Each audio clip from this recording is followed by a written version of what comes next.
নমস্কার বন্ধুরা, কিচেন কাপিংসের আবারও একটি নতুন এপিসোডে সবাইকে স্বাগত জানিয়ে হাজির হয়ে গেছি একটা নতুন এপিসোডের সঙ্গে। সেটা হলো মটরশুঁটির পরোটা রেসিপি।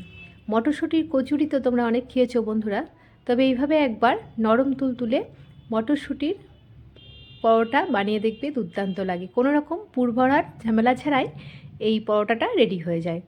আর এটা যদি সঙ্গে থাকে আলুর দম কিংবা ঘুগনি কিংবা চিকেন কষা, তাহলে তো আর কোনো কথাই হবে না। আশা করছি রেসিপিটি সকলেই ভালো লাগবে। ভালো লাগলে লাইক কমেন্ট শেয়ার করার অনুরোধ থাকলেও পাশে থাকা বেল আইকনটি প্রেস করেই সঙ্গে থাকবে নেক্সট রেসিপি দেখার জন্য। আর ভিডিওটি স্কিপ না করে পুরোটি দেখার অনুরোধ থাকলো বন্ধুদের কাছে। আর পরোটা কতই সফট হয়েছে দেখেই বুঝতে পারছো বন্ধুরা, একদম রুমালের মতন তুলতুলে নরম, একদম মুখে দিলেই একদম মিলিয়ে যাবে। আশা করছি রেসিপিটি সকলের ভালো লাগবে, তাহলে দেখতে থাকো, সঙ্গে থাকো। আমি এর জন্য 500 গ্রাম ময়দার আটা আমি মিলিয়ে নিয়েছি। তোমরা চাইলে শুধু আটা দিয়েও করতে পারো কিংবা ময়দা দিয়েও করতে পারো। এখন আমি মটরশুঁটি নিয়ে নিয়েছি, 300 গ্রাম মতন মটরশুঁটি ছাড়িয়ে নিয়ে নিয়েছি। আর দিয়ে দিচ্ছি 1.5 ইঞ্চি আদা, 2টো কাঁচা লঙ্কা আর সঙ্গে কিছু ধনেপাতা। একটু জল দিয়ে এটাকে ব্লেন্ড করে নিচ্ছি। ব্লেন্ড করে নিয়েছি। এবার এটাকে আমি এই ময়দার সঙ্গে মিশিয়ে দেবো। তার আগে আমি এই ময়দার আটাটাকে একটু ময়ান দিয়ে নিচ্ছি। ময়ান দিয়ে নিলে পরোটাগুলো খুব সফট হয়। তার জন্য দিয়ে দিচ্ছি 1 চিমটে লবণ, 1 চিমটে চিনি আর একটু গোটা জিরে, সঙ্গে তোমরা কালো জিরেও দিতে পারো, আর একটু রিফাইন অয়েল আমি দিয়ে দিলাম। এখন আমি পুরো আটা ময়দাটাকে ভালো করে আমি ময়ান দিয়ে নিচ্ছি। দেখো, এরকম ময়ান দেওয়ার পরে একদম হাতের মুঠোর মধ্যে চলে আসবে, তাহলেই বোঝা যাবে যে ময়ান দেওয়াটা হয়েছে। এখন আমি এই মটরশুঁটির ব্লেন্ডটাকে আমি এর মধ্যে দিয়ে একটু নর্মাল টেম্পারেচারে থাকা জল দিয়ে আমি এটাকে মেখে নেব। তোমরা চাইলে একটু উষ্ণ গরম জল দিয়েও এটা মাখতে পারো, তবে নর্মাল জল দিয়ে মাখলেও হবে। আমি আর একটু জল অ্যাড করে দিলাম, মিক্সি ধোয়া জলটা আমি এর মধ্যে দিয়ে দিলাম। তারপরে খুব স্মুথ করে আমি ব্যাটারটাকে ভালো করে মেখে নিচ্ছি। এটা ডো করে নিয়েছি। দেখো এতটা সফট হয়েছে, দেখেই বুঝতে পারছো ময়দাটা কতটা সফট হয়েছে মাখা। এবার একটু তেল দিয়ে আমি ভালো করে একটু মেখে নিচ্ছি। এবার আমি 15 থেকে 20 মিনিটের জন্য ঢেকে রেখেছিলাম, ফিরে আসছি 15 মিনিট পর। এখন আমি এর থেকে লেচি বের করে নেব। দেখো পুরো লেচিগুলো আমি কেটে নিচ্ছি এখান থেকে। কোনো রকম পুর ভরার ঝামেলা ছাড়াই এই পরোটাটা রেডি হয়ে যায় খুব তাড়াতাড়ি। বাড়িতে অতিথি এলে তোমরা তার চটজলদি এই পরোটা বানিয়ে কিন্তু অতিথি আপ্যায়ন করতে পারবে। দেখো আমি এরকম গোল গোল করে লেচি করে নিয়েছি। সবকটা লেচি কিন্তু একইভাবে আমার রেডি হয়ে গেছে। এবার আমি পরোটাগুলো বেলে নেব। তার আগে একটু ময়দা আর একটু সাদা তেল আর একটু জল দিয়ে আমি একটা ব্যাটার তৈরি করে নিচ্ছি। তোমরা চাইলে শুধু তেল আর ময়দা বা কর্নফ্লাওয়ার দিয়েও এই ব্যাটারটা করে নিতে পারো। ব্যাটারটা আমি রেডি করে নিয়েছি।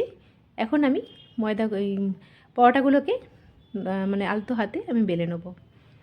দেখো এই ব্যাটারটা আমি রেডি করে পাশে রাখলাম। এটা কী কাজে লাগাবো তোমরা দেখতেই পাবে। এখন আমি পরোটাগুলো বেলে নেব। তোমরা তোমাদের মানে শেপ পছন্দ অনুযায়ী শেপ দিয়ে নিতে পারো, গোলাকার বা ত্রিকোণাকার বা গোল গোল, যে কোনো যেটা পছন্দ হবে সেভাবেই করে নিতে পারো। আমি দেখো যেভাবে বেলছি তোমরা এইভাবেও বেলতে পারো। আমি প্রথমে গোল করে বেলে নিচ্ছি। একটু পাতলা করে বেলতে হবে যাতে খুব সফট হয় পরোটাগুলো। একটু ফোল্ড করে নিতে হবে। দেখো লম্বা করে পাতলা করে আমি আগে এরকম করে বেলে নিয়েছি। এবার যে ব্যাটারটা রেডি করেছিলাম ময়দার তেল দিয়ে, সেটাকে আমি পুরো এই পরোটার মধ্যে আমি মাখিটা ব্রাশ করে নিচ্ছি।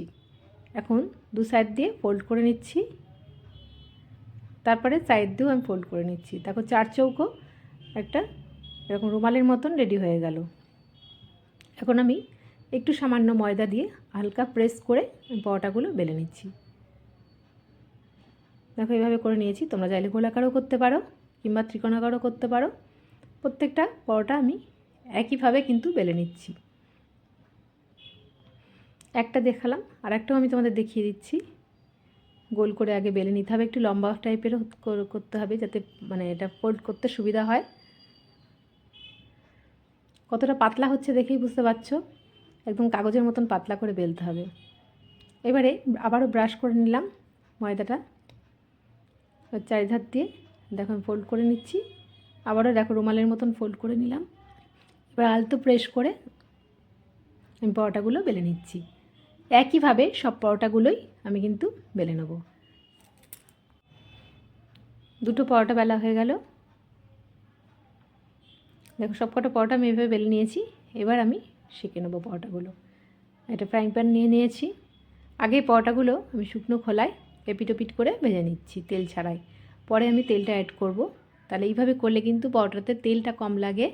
একদম পুরো মানে প্রথম থেকে তেল দিয়ে ভাজলে কিন্তু ভেতর থেকেও পুরো পরোটাটা ভাজা হয় না, একটু কাঁচা কাঁচা থাকে। তার জন্য শুকনো খোলায় আগে এটা ইয়ে করে নিতে হবে, ভেজে নিতে হবে এপিটোপিট করে, তারপরে তেলটা অ্যাড করতে হবে।